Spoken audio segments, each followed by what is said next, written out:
Alhamdulillah, assalatu wassalamu ala rasulillah wa ala alihi wa ashabihi wa man walah wa la hawla wa la quwata illa billah, amma ba'd.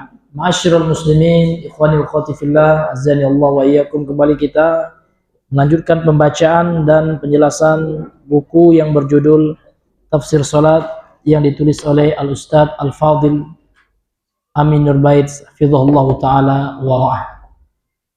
Fadhal Aslam.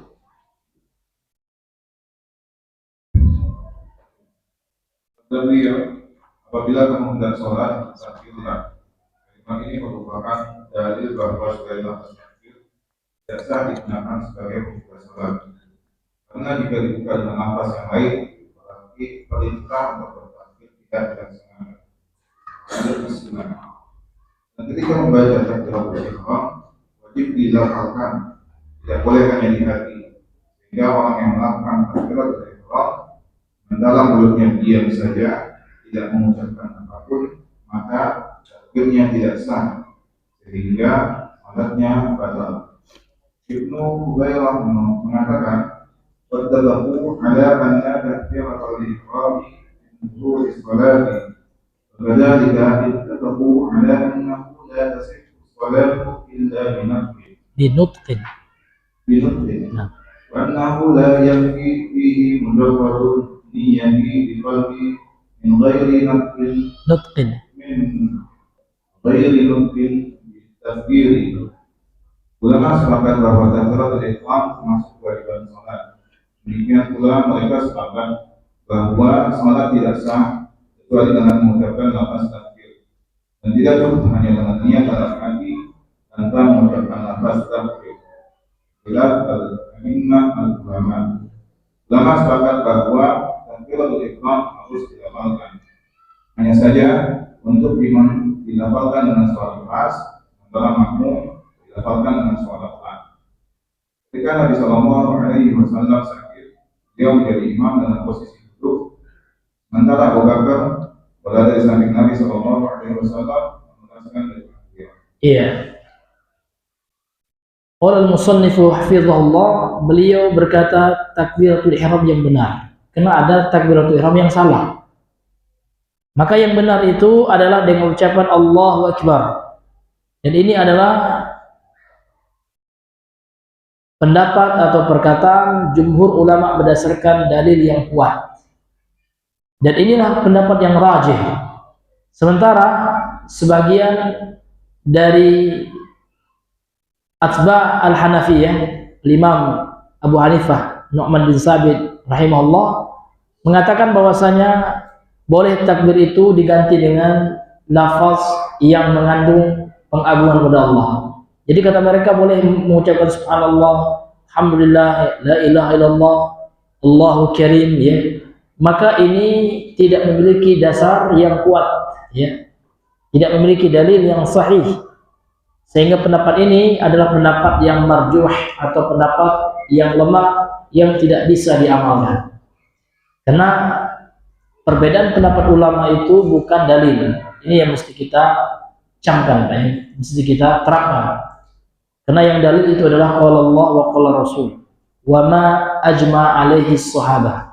Dan apa yang telah disepakati oleh para sahabat itu yang menjadi dalil ya syar'i. Sementara kalau ada pendapat yang tidak memiliki dalil, maka pendapat itu adalah pendapat yang lemah, dan ulama yang berpendapat dengan seperti itu boleh jadi dia diberi uzur karena ijtihadnya, karena seorang ulama mujtahid Rasulullah memberikan sifat kepada mereka, idza ijtahadal hakim fa akhta'u falahu ajrun wahidun wa idza asaba falahu ajran, kata Rasulullah dalam hadis yang sahih. Apabila seorang hakim, yakni seorang mujtahid, seorang ulama yang telah mencapai ijtihad, ya, yang telah mencapai pemahaman yang kuat, ilmu yang mendalam, sehingga mampu untuk menterjih, mampu untuk berijtihad, maka kalau mereka salah, kalau dia salah dapat suatu pahala, dan kalau mereka benar dapat 2 pahala, dan kesalahannya diberikan uzur oleh Allah Subhanahu wa taala, dimaafkan oleh Allah Subhanahu wa taala. Pahala dia yang 2 itu, yang pertama pahala ijtihadnya, usaha kesungguhan ulama tersebut. Kemudian yang kedua, kebenaran hasil ijtihadnya. Sementara kalau dia salah tetap diberikan pahala, yaitu pahala ijtihadnya, dan kesalahannya tidak diberikan pahala oleh Allah namun dimaafkan. Ya, seperti itu. Maka pendapat Al-Hanafiyah, dia dalam mazhab Hanafi dalam perkataan ini keliru dan lemah. Ini adalah yang dimuliakan oleh Allah Subhanahu wa taala. Kemudian beliau juga mengatakan bahwasanya ulama sepakat ya, bahwasanya takbiratul ihram itu mestilah dilafalkan. Maka tidak boleh ya tidak dilafalkan atau hanya di hati, Pak. Jadi ada orang sholat katanya, mana takbirnya? Di hati, maka tidak sah. Dan ini adalah yang telah disepakati oleh para ulama, sehingga dinukilkan oleh Al-Imam Ibnu Hubairah dalam kitab Ikhtilafu Al-A'immah wal Ulama. Beliau berkata, wattafaqu ala anna takbiratul ihram min furudis shalah. Para ulama sepakat bahwasanya takbiratul ihram itu adalah di antara fardu dalam salat, kewajiban dalam salat. Wa kadzalika ittafaqu ala annahu la tasih sholatu illa binutqin. Demikian juga mereka tersepakat bahwasanya tidak sah salat kecuali dengan melafazkan ya takbiratul ihram itu. Wa annahu la yakfi fihi, ya, maka tidak cukup di dalam mengucapkannya mujarradun niyyah, hanya sekedar niat saja, bil qalb, dalam hati, min ghairi nutqin bitakbir, tanpa ya dilafalkan, tanpa dilafalkan ucapan takbir itu. Ini hadirin yang diberikan oleh Allah Subhanahu wa taala. Namun dalam salat berjamaah yang wajib menjaharkan takbir itu imam. Ya, sementara makmum tetap membacanya, tetap melafazkannya namun dalam suara yang sir. Ini masyarakat muslimin yang dirahmati oleh Allah Subhanahu wa taala. Fadhal Masna. Memahami makna dan hikmah kalimat takbir. Kalimat Allahu Akbar yang artinya Allah Maha Besar, dialah zat yang Maha Besar. Maha Besar zatnya, Maha Agung nama dan sifatnya, sehingga dalam kalimat takbir terkandung makna menetapkan semua kesempurnaan untuk Allah dan mensucikannya dari semua kekurangan dan cacat. Dalam Hasyiah Al-Rawdul Murdi dinyatakan, وتكبيره سبحانه جامعا لإثبات كل كمال له. لإثبات كل كمال له ya. Nah. لإثبات كل كمال له. كل ya, لإثبات كل كمال له. Nah. لإثبات كل كمال له. تنزيهه عن كل نقص وعيب وإفراده وتخصيصه بذلك. Wata'zimuhu wa ijlaluhu. Kalimat takbir mencakup makna menetapkan semua kesempurnaan Allah, mensucikannya dari segala kekurangan dan aib, yang kini hanya Dia yang berhak diagungkan, serta mengandung pengagungan dan pemuliaan. Dia Al-Ghafur Mubin. Dia zat yang Maha Besar, Maha Agung, sehingga tidak selayaknya hamba menyebut namanya tanpa memujinya. Hikmah mengapa kita diperintahkan untuk membaca takbir mengawali sholat adalah agar orang yang sholat merenungkan agungan Allah dan yang saat itu dia sedang menghadap kepadanya, sehingga hamba akan lebih tunduk di hadapannya. Dia terlalu mulia sehingga tidak selayaknya hamba mengalihkan perhatian kepada selainnya. Dia Maha Besar dibandingkan segala sesuatu, sehingga tidak selayaknya sang hamba mengingat-ingat yang selainnya. Ada yang disampaikan ulama, ada nasihat yang disampaikan ulama, law alima al-musalli man yunaji ma tafada. Nah. Andai kata orang yang sholat mengetahui pada siapa dia bermunajat, tentu dia tidak akan menoleh, baik menoleh badannya maupun hatinya. Iya.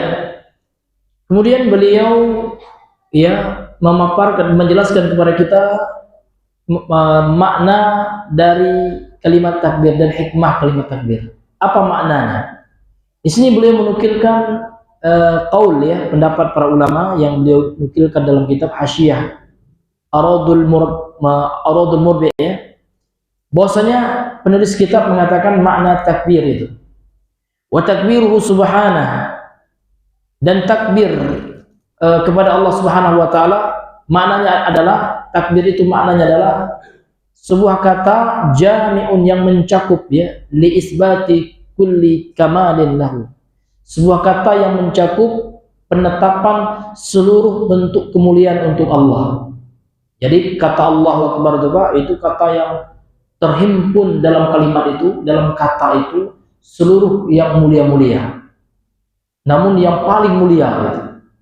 Yang mulia ada apa ya? Namun dia lebih yang paling, karena sudah mencapai kemuliaan Allah itu tidak ada menandinginya, sudah di atas yang paling mulia. Wa tanzihihi, bisa seperti itu ya, dia ma'tuf kepada yang sebelumnya ya. Dan terkandung juga makna dari kata Allah Akbar itu adalah pensucian Allah. Ya, pensucian Allah dari apa, Pak? An kulli naqsin, dari segala sifat kurang. Ya, kurang bagus, ya, kurang sempurna, kurang besar. Dari sifat kurang. Jadi sifat kurang ini, Pak, sifat makhluk. Jadi Allah itu laisa kamitslihi syai'. Allah berbeda, lam yakul lahu kufuwan ahad, berbeda dengan makhluknya. Maka Allah itu suci dari seluruh kekurangan. Apa yang dianggap kurang oleh makhluk, maka Allah suci daripada itu. Wa aibin, dan dari seluruh cacat, aib, Allah tidak punya aib. Ya, maka Allah suci daripada itu. Wa ifradihi wa takhsisihi bidzalika, dan Allah itu diesakan dan dikhususkan dengan hal itu, yakni dalam hal kesempurnaan Allah Maha sempurna, dalam hal suci Allah Maha suci dari segala hal-hal yang kurang dan cacat. Ya. Wa ta'zimihi wa ijlalihi, dan terkandung makna kepada Allah Subhanahu wa taala dan pemuliaan terhadap Allah Subhanahu wa taala. Ijlal, ya. Maka Allah itu adalah Allah Jalla Jalaluhu. Ya, besar kemuliaannya. Ya. Maka adanya yang dimuliakan oleh Allah, maka ketika kita mengucapkan takbir, Pak, maka makna dari takbir yang kita ucapkan itu Allah adalah zat yang maha besar. Artinya kalau kita katakan Allah itu maha besar, maka tidak ada yang besar di dunia ini kecuali Allah. Tidak ada perkara yang besar melainkan perkara perintah Allah. Takbir Allahu Akbar, maka kita yakini ya dunia itu kecil. Apalah dunia hina, Pak, ya. Bahkan Allah dalam pandangan Allah, kata Rasulullah, dunia itu tidak lebih berharga daripada sehelai sayap. Ya, lau kanat dunya ta'dilu indallah janaha ba'udah ma saqal kafira syurbata ma'in, kata Rasulullah, hadis sahih At-Tirmidzi. Kalau seandainya dunia itu berharga di sisi Allah sama ya dengan sehelai janah, itu sehelai sayap nyamuk ya, ba'udah itu, maka tidak seorang pun orang kafir yang akan Allah beri minum. Tapi jangankan minum ya, Pak, ya. Orang kafir luar biasa, Pak, bahkan menjadi orang terkaya di dunia. Kalau seandainya nilai dunia itu di sisi Allah sama dengan sehelai sayap nyamuk, tidak ada yang minum orang kafir. Tapi orang kafir sekarang bersukacita, ya, bersukaria, makmur sentosa dalam keduniaannya. Ini menunjukkan apa? Ternyata dunia lebih hina di sisi Allah daripada sehelai sayap nyamuk. Maka untuk itu, Pak, untuk apa kita pikirkan urusan dunia yang hina itu? Maka hendaknya kita sholat, kita betul-betul fokus kepada zat yang maha besar, Allah Subhanahu wa ta'ala. Sehingga hikmahnya, kata beliau, hikmah mengapa kita diperintahkan untuk baca takbir ketika mengawali sholat adalah agar sholat ya, agar orang yang sholat, kita yang sholat ini, Pak, mampu merenungkan keagungan Allah. Betul-betul agung Allah itu. Zat yang saat ini dia sedang menghadap kepadanya. Ketika kita menghadap kepada Allah, kita hadirkan keagungan Allah. Sehingga hamba itu, kita yang sholat ini, Pak, bisa tunduk khudu' di hadapan Allah Subhanahu wa ta'ala.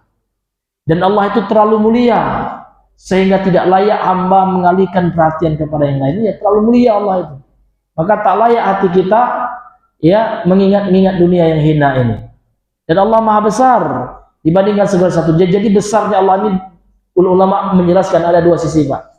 Besar dari sisi zatnya, Jadi zat Allah, Allah punya zat iya, namun zat Allah berbeda dengan makhluknya dan nggak boleh kita menghayal. Oh Allah itu bagaikan raksasa, nggak boleh, haram itu Pak. Karena Allah berbeda dengan itu. Raksasa itu masih kecil itu, masih ada ukurannya ya. Namun Allah itu tanpa batas gitu, sehingga nggak bisa logika kita, ya kan? Nggak sampai logika kita untuk mengkaji zatnya Allah. Kita hanya mengetahui kalau ada informasi yang valid dari Al-Quran tentang Allah. Contoh, Allah punya tangan, kita yakini harus. Kenapa? Karena Allah sendiri yang bilang. Karena Allah tentu lebih paham tentang dirinya. Namun tangan yang tidak ada sama dengan tangan apapun dari makhluknya. Tangan ya hanya tangan. Namun bagaimana hakikat tangan? Wallahu ta'ala a'lam bimuradih. Hakikatnya iya kita serahkan kepada Allah, namun kita tetapkan. Nah, maka akidah Ahlussunnah itu ada dua rukun Pak ya, menetapkan dan menafikan. Apa yang kita tetapkan? Kita menetapkan apa yang Allah dan Rasulnya tetapkan berdasarkan informasi yang valid dari Al-Quran dan As-Sunnah Sahihah.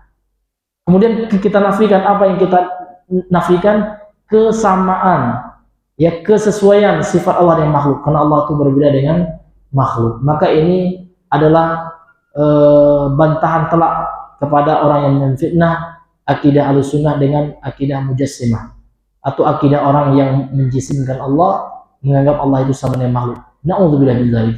Ahlussunnah sangat berbeda dengan itu, karena kita yakin dengan firman Allah, laisa kamitslihi syai'an. Kemudian ya ada nasihat yang disampaikan ulama, kata beliau, lau alimal musalli, kalau orang salat itu tahu man yunaji, siapa yang azat yang dia sedang menyerunya, ya, yang dia sedang bermunajat kepada zat itu, ma iltafata, maka dia tidak akan berpaling, dia akan khusyuk dengan Allah Subhanahu wa ta'ala. Fadal Mas.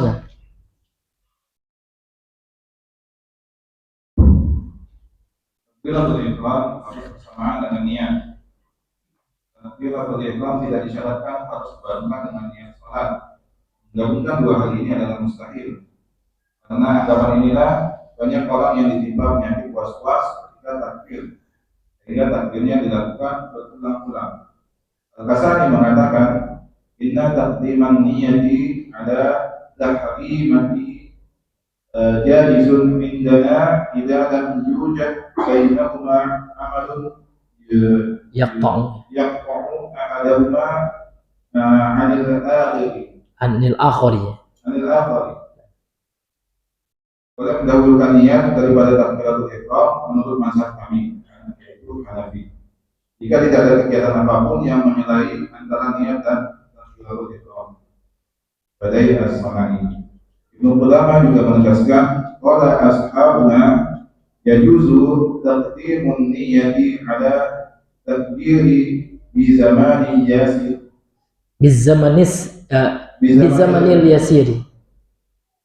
Bizamanil yasir. Para ulama mazhab kami, yakni Hambali, mengatakan boleh mendahulukan niat sebelum takbiratul ihram selama jedanya tidak lama. Al-Mughni Muhammad. Iya. Kemudian takbiratul ihram itu apakah harus bersama dengan niat? Nah, ini diantara pendapat dalam mazhab Syafi'i. Ya. Imam ya Al-Ghazali menyatakan kalau seandainya takbir itu harus berbaring dengan niat. Jadi gitu Pak ya. Allahu Akbar. Jadi apa namanya Pak? Lisan kita takbir, ya hati kita ya sengaja aku sholat gitu ya. Jadi ini sulit katanya. Ya sulit seperti ini. Ini dalam mazhab, karena dalam mazhab Syafi'i itu Pak banyak perbedaan pendapat, itu banyak sekali. Bahkan Imam Syafi'i aja terkadang beda pendapat juga beliau sendiri gitu. Makanya ada dua mazhab beliau, ada namanya Al-Qaulul Qadim, ada Al-Qaulul Jadid. Ada pendapat Imam Syafi'i ketika di Baghdad ya, dan ketika beliau hijrah ke Mesir. Nah, itu dua pendapat yang beda ya. Namun ada ulama setelah beliau berijtihad lagi ya. Nah, kalau berbeda antara Qaulul Jadid dengan Qaulul Qadim, maka Qaulul Jadid yang didahulukan, dia sebagai nasikh gitu ya, yang menghapus, sedangkan yang Qadim itu sudah expire kalau bertentangan dengan Qaulul Jadid. Banyak sekali Pak di antara pendapat dalam mazhab Syafi'i seperti itu. Jadi dalam mazhab Syafi'i yang dipegang oleh Imam Al-Ghazali, niat itu mesti berbarengan dengan takbir Pak. Jadi ketika takbir Allah buat ini langsung pasang niat ini. Bukan kebanyakan masyarakat yang usoli dulu itu bukan dalam mazhab Syafi'i, dalam pandangan Imam Al-Ghazali. Itu yang saya ketahui gitu Pak. Namun pendapat ini ternyata ya kita hargai juga ya, namun ini lemah ya. Karena pendapat yang kuat dalam masalah ini boleh ya kita mendahulukan niat. Jadi niat dulu dalam hati Pak ya. Nah, setelah niat itu maka kita baru takbiratul ihram.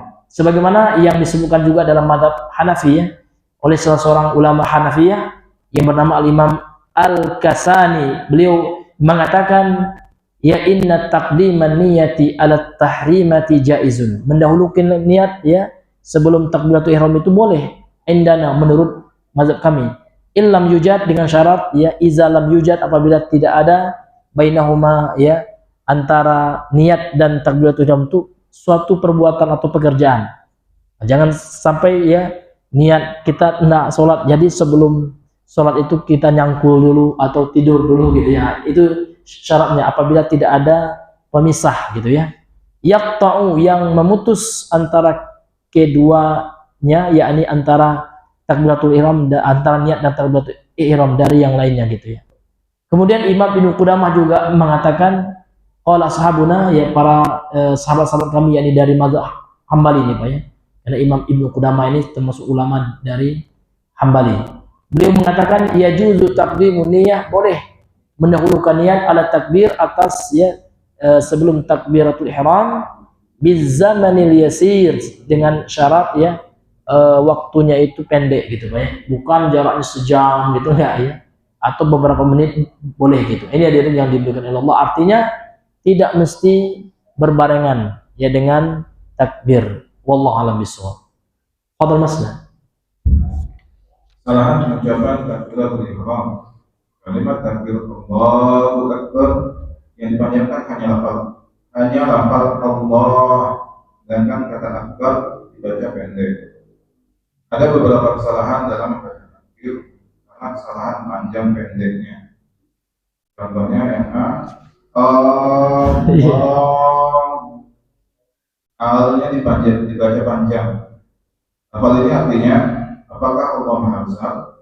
Iya, Masya Allah. Yang kedua, akbar. A dibaca panjang. Lafal ini artinya apakah Allah Maha Besar? Yang ketiga, akbar. Bar dibaca panjang. Kata akbar artinya penuh. Gendang ya. Sehingga kalimat Allahu Akbar artinya Allah adalah betul. Maksudnya Allah dari segala kalimat semacam ini. Kesalahan dalam membaca lafal takbir menyebabkan kesalahan arti. Semua arti yang salah di atas merupakan kalimat kebetulan. Orang mempertanyakan apakah Allah Maha Besar, berarti telah melakukan sifat Maha Besar Allah Ta'ala. Demikian Allah Ta'ala. Iya. Jadi ada beberapa kesalahan Pak ya, ada 3 di sini. Yang benarnya adalah lamnya yang dipanjang Allahu Akbar. Yang dipanjangkan cuma lamnya Allahu Akbar. Ya. Jadi yang dipanjangkan adalah cuman apanya Pak? Lamnya. Ya. Jangan yang dipanjangkan banyak Allahu Akbar. Nah itu. Atau hamzahnya yang dipanjangkan Allahu Akbar, salah juga. Ya. Ya. Atau hamzah sebelum ya kata akbar. Ya hamzah dalam kata akbar. Allahu Akbar, itu juga. Yang pertama, kesalahannya kata beliau alnya dibaca panjang. Ya, alif lam pada kata Allahnya dipanjangkan. Allahu Akbar. Maka ini bermakna pertanyaan, istifham. Yang artinya apakah Allah itu besar? Alhamdulillah. Ya.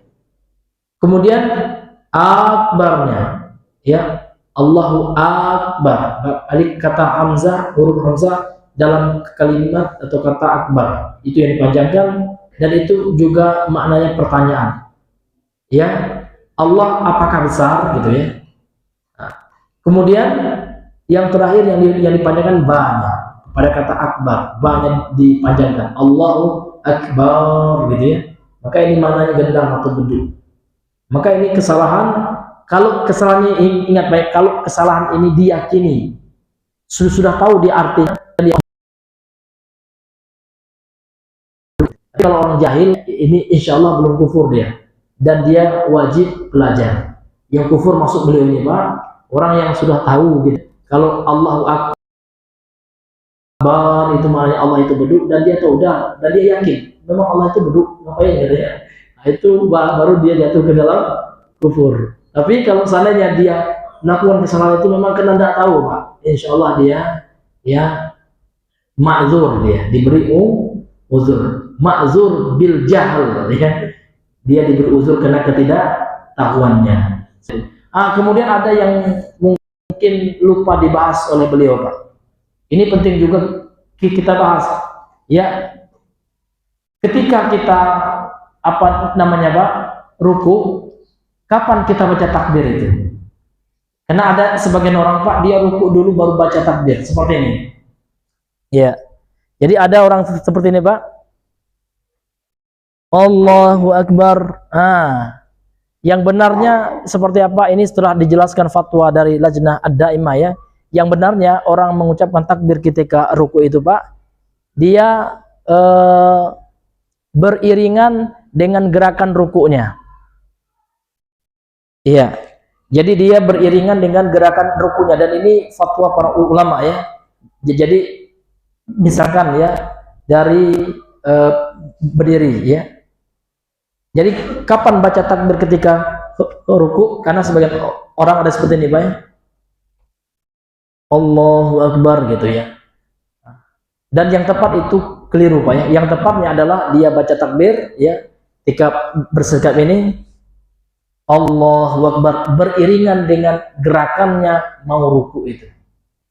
Demikian juga ketika membaca ya Sami Allahu liman hamidah. Jadi kapan dia baca Sami Allahu liman hamidah? Ketika dia mau bergerak ke posisi i'tidal. Maka ada dua kesalahan Pak ya. Ada yang membaca Sami Allahu liman hamidah baru bergerak, itu salah. Kemudian yang kedua ada yang seperti ini. Sami Allahu liman hamidah, sudah posisi begini baru dia baca Sami Allahu liman hamidah.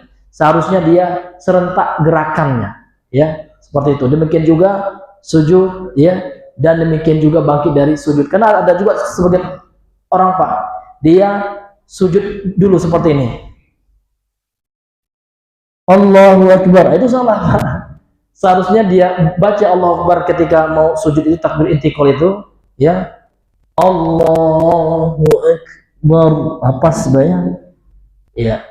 Jangan duluan baca takbirnya, dan jangan apa ketika sudah sujud sempurna gitu. Namun ketika digerakkan ini disebutkan juga ya oleh para ulama permasalahan ini, walaupun di buku ini belum dibahas oleh penulis. Seperti itu Pak ya, untuk tambahannya. Bapak? Iya. Begitu juga Pak ya, bangkit dari sujud ini Pak ya. Allahu Akbar, pas gitu.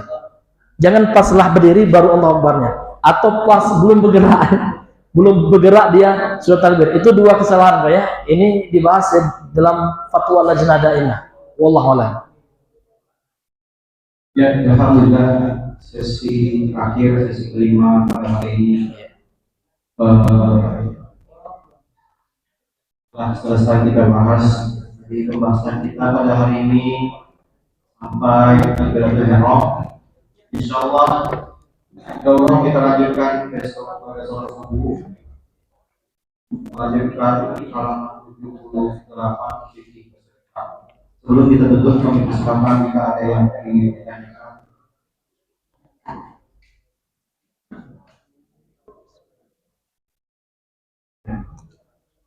Terima kasih Pak Ustaz. Ini sedikit ada yang perlu ditanyakan.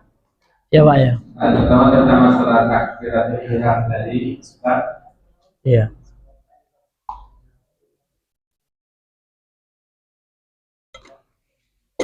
Yang mana bapaknya? Ada. Oh, iya. Iya. Ya. Iya. Nah, jadi Iya. seperti yang Pak Ustaz terangkan tadi, Iya. di dalam seorang imam dari berdiri ke sujud itu atau dari sujud ke berdiri lumayan jaraknya panjang, sehingga Allahu Akbar itu disesuaikannya. Bagaimana? Apakah itu boleh seperti dari rukun ke sujud Allahu Akbar, atau sebaliknya dari berdiri ke rukun Allahu Akbar? Sementara takbir yang lain, itikad yang lain itu tidak seperti itu. Yang pertama. Yang kedua, takbir bersamaan dengan imam. Bagaimana pemahamannya takbir bersamaan dengan imam itu? Apakah imam takbir, makmum tidak takbir? Atau setelah imam takbir, kata akbar, baru perintah, baru makmum takbir? Mohon penjelasan. Terima kasih. Assalamualaikum. Waalaikumsalam warahmatullahi wabarakatuh. Jadi kalau masalah panjangnya itu tidak jadi masalah, Pak ya. Ya, karena memang panjangnya Allahu Akbar itu tidak berubah makna. Ya. Kalau yang dipanjangkan alnya baru Pak Allahu Akbar ya. Atau banyak Allahu Akbar gitu ya. Tapi kalau Allah itu tidak jadi masalah. Namun yang salahnya Pak, belum bergerak sudah diucapkan, itu yang salah. Kalau ulama itu dia ucapkan setelah kita bergerak, bukan setelah ya, berbarengan ya, bertepatan dengan kita bergerak kita baca takbirnya gitu ya. Gitu Pak. Yang salahnya terkadang belum dia bergerak begini sudah Allah gitu. Itu yang mesti diperbaiki gitu. Artinya membaca takbir itu pas bergerak gitu ya. Pas kita bergerak. Seperti itu Pak. Iya. Jadi kalau masalah panjang apa itu di Saudi juga ada yang tukang bantu takbir imam itu panjang juga. Ya kan? Ya, yang bantu imam baca takbiran 2 kali itu Pak ya, supaya makmum yang jauh-jauh itu dengar gitu ya.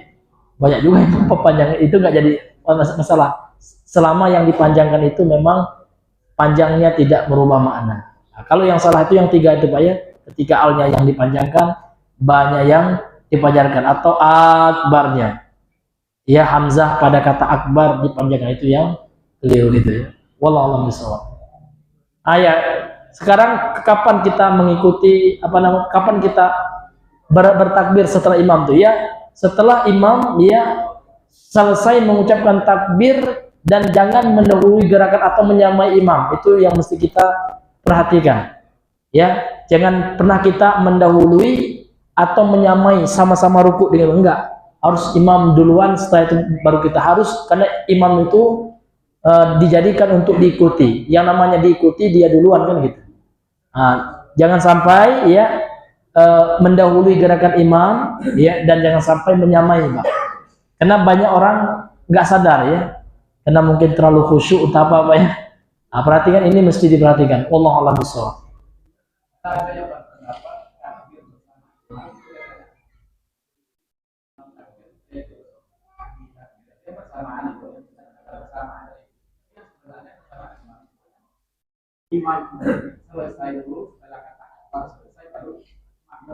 Iya. Iya, kalau menyamai imam tidak boleh Pak.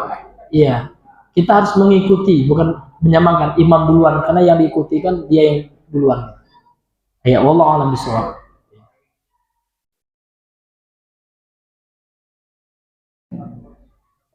Satu pertanyaan Ustaz sebelum kita tutup sesi 5 ini. Bagaimana Ustaz apabila kita mendapati imam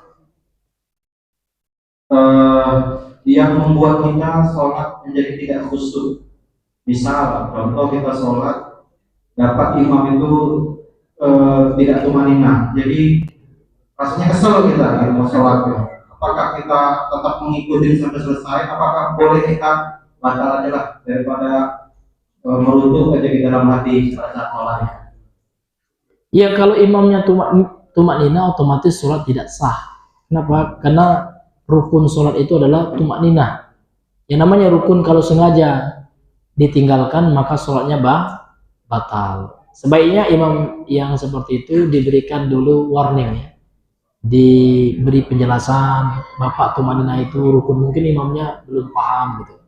Tapi kalau imamnya tetap ngeyel juga, jangan kita sholat, cari imam yang lain. Kenapa?